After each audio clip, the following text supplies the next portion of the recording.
Assalamualaikum warahmatullahi wabarakatuh. Perkenalkan, nama saya Muhammad Jordan Fikobo Tadiwananta. Di sini saya akan mempresentasikan materi tentang bioproses.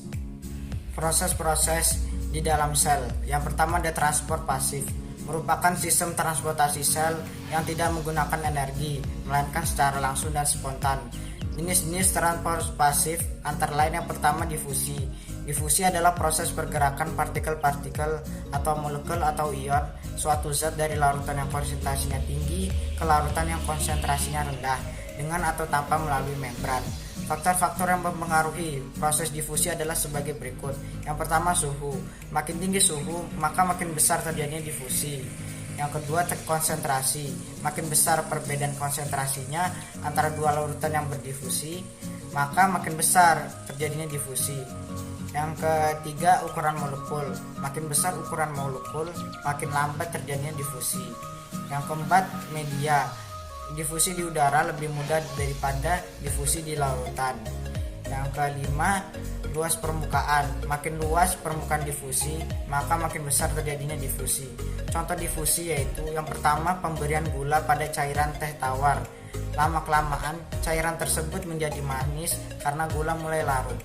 Yang kedua, contohnya perendaman kentang dengan air garam menyebabkan kentang tersebut menjadi lebih asin. Yang ketiga, contohnya yaitu perendaman tebu ke dalam air gula membuat tebu jauh lebih manis. Yang selanjutnya yaitu osmosis. Osmosis merupakan difusi pelarut melalui membran semi permeabel. Pelarut yang bersifat universal adalah air, sedangkan membran semi permeabel atau selektif permeabel adalah membran yang hanya dapat dilalui oleh molekul tertentu. Jadi, osmosis adalah difusi air dari daerah yang berkonsentrasi rendah atau hipotonik ke daerah yang berkonsentrasi tinggi atau hipertonik melalui membran semi permeabel. Berikut contoh osmosis dalam kehidupan antara lain. Yang pertama, ketika kita menaburi garam ke hewan siput, air akan berdifusi dan siput akan menyusut akibat dari osmosis. Yang kedua, contohnya pada saat tangan ditenggelamkan ke dalam air cucian untuk waktu yang cukup lama, maka kulit terlihat lebih membekak. Ini disebabkan oleh efek dari osmosis tersebut. Yang kedua yaitu transport aktif, yaitu adalah pergerakan atau pemindahan yang menggunakan energi untuk mengeluarkan dan memasukkan ion-ion dan molekul melalui membran sel yang bersifat permeabel dengan tujuan untuk memelihara keseimbangan molekul kecil di dalam sel.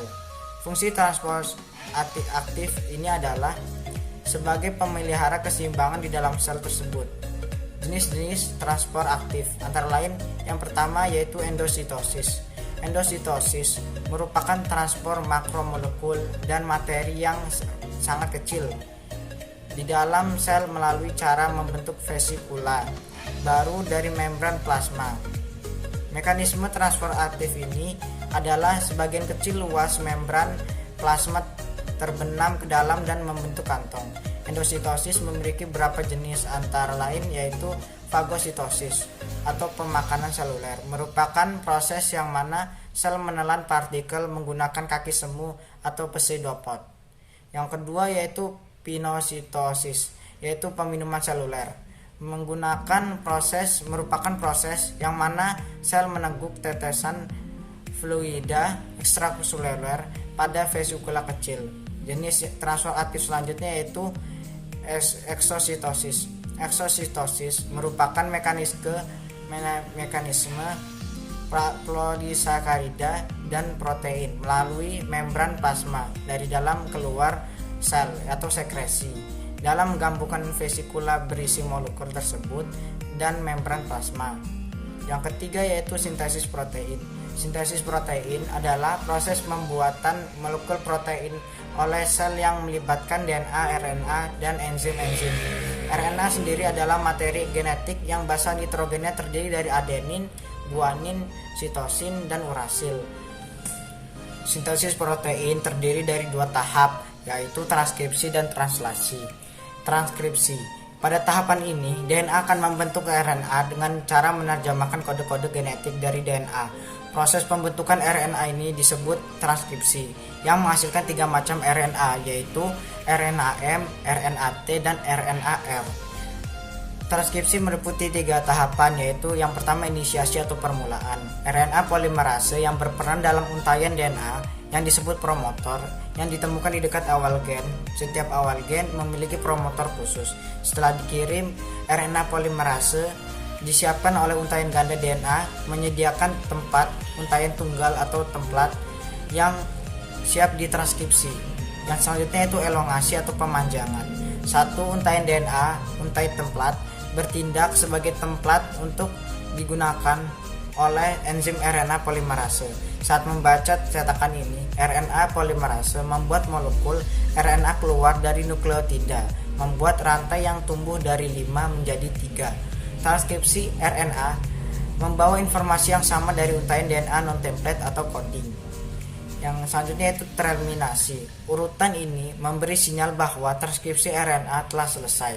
Setelah ditranskripsi, RNA polimerase melepaskan hasil transkripsi RNA. Yang selanjutnya itu adalah tahapan translasi. Translasi dibagi menjadi 3 tahapan, yaitu yang pertama inisiasi. Translasi diawali ketika mRNA dan tRNA inisiator berkaitan dengan ribosom subunit kecil. Molekul tRNA inisiator merupakan molekul yang membawa asam amino pertama dan merupakan komplement kodon AUG atau kodon start. Biasanya membawa asam amino metionin. Yang selanjutnya yaitu elongasi. Elongasi terjadi setelah tRNA kedua berikatan dengan kodon berikutnya setelah kodon start. Misalnya kodon yang lainnya itu adalah kodon CUC, dan maka akan berikatan dengan antikodon tRNA GAG yang membawa asam amino asam glutamat. Kedua asam amino metionin dan asam glutamat akan berikatan dan dengan bantuan enzim peptidil transferase. Yang selanjutnya itu terminasi. Translasi akan terhenti ketika ribosom mencapai kodon stop pada mRNA. Kodon stop dimaksud yaitu UAA, AUG, dan UGA. Kodon stop tidak berikatan dengan tRNA, namun berikatan dengan protein khusus yang disebut release factor atau faktor pelepas. Pembelahan sel. Pembelahan sel adalah proses di mana sel membelah dirinya menjadi 2 bagian atau lebih. Proses pembelahan sel melalui 2 cara, yaitu pembelahan sel secara langsung atau tidak bertahap atau amitotik, dan pembelahan sel melalui beberapa tahap atau mitotik. Siklus sel ini terjadi selama 24 jam melalui tahapan interfase atau tahapan istirahat dan tahapan mitotik atau profase, metafase, anafase, dan telofase. Pembelahan sel secara mitotik dapat dilakukan dengan 2 cara, yaitu mitosis dan meiosis. Pembelahan mitosis, ciri-cirinya yaitu jenis selnya somatik atau sel tubuh. Pembelahan terjadi sekali dan tujuannya untuk perkembangan dan pertumbuhan sel. Sifat sel anakan sama persis dengan sel induknya. Jumlah kromosomnya 2N atau diploid dan jumlah sel anakan 2. Tahapan pembelahan mitosis sebagai berikut. Yang pertama yaitu profase. Ditandai dengan kromatin memadat menjadi kromosom, kromosom menjadi kromatid, sentrosom membelah menjadi 2 sentriol.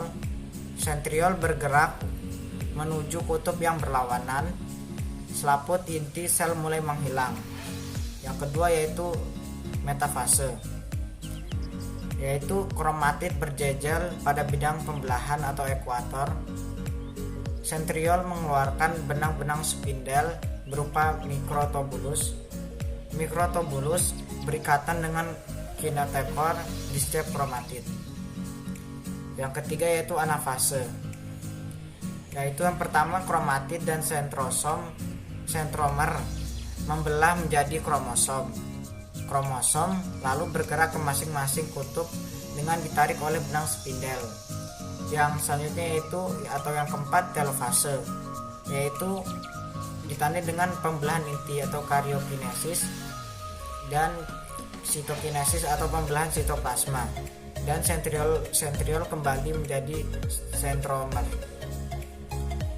Yang selanjutnya yaitu adalah jenis pembelahan meiosis. Ciri-cirinya yaitu yang pertama jenis kelamin atau gamet. Pembelahan sel terjadi 2 kali dan bertujuan untuk mengurangi jumlah kromosom sel anak agar kromosomnya berjumlah tetap tiap generasinya, atau pembelahan reduksi. Jumlah sel anakannya ada 4. Sifat sel anakan berbeda dengan sel induknya. Jumlah kromosomnya N atau haploid. Tahapan pembelahan meiosis dibagi menjadi 2, yaitu yang pertama yaitu meiosis 1 atau reduksi kromosom. Ya, profase 1 yang tahapan pertamanya. Lactoten atau kromatin membentuk kromosom. Zigoten atau sentrosom membelah menjadi 2 sentriol. Pakiten yaitu membentuk sel gamet dengan susunan gen baru. Diploten yaitu selaput inti sel mulai menghilang dan diakinesis atau inti sel telah menghilang. Yang kedua yaitu tahapan metafase 1, yaitu ditandai dengan kromosom homolog berhadapan di bidang pembelahan. Selanjutnya sentriol mengeluarkan benang spindel yang berikatan dengan setiap kromosom homolog. Yang selanjutnya itu anafase 1. Kromosom homolog ditarik benang spindel menuju masing-masing kutub. Yang selanjutnya terjadinya pengurangan jumlah kromosom. Yang selanjutnya itu tahapan telofase 1. Karyokinesis ditandai dengan karyokinesis, yaitu pembelahan inti. Yang selanjutnya sitokinesis atau pembelahan sitoplasma.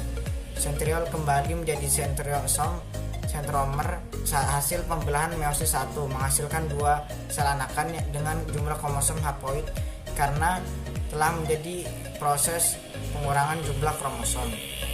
Yang kedua yaitu meiosis atau memperbanyak sel anakan. Yang pertama ada profase 2 yang ditandai dengan kromatin memadat menjadi kromosom menjadi kromatik, sentrosom membelah menjadi 2 sentriol. Setelah itu sentriol bergerak menuju kutub yang berlawanan dan selaput inti sel di sini mulai menghilang.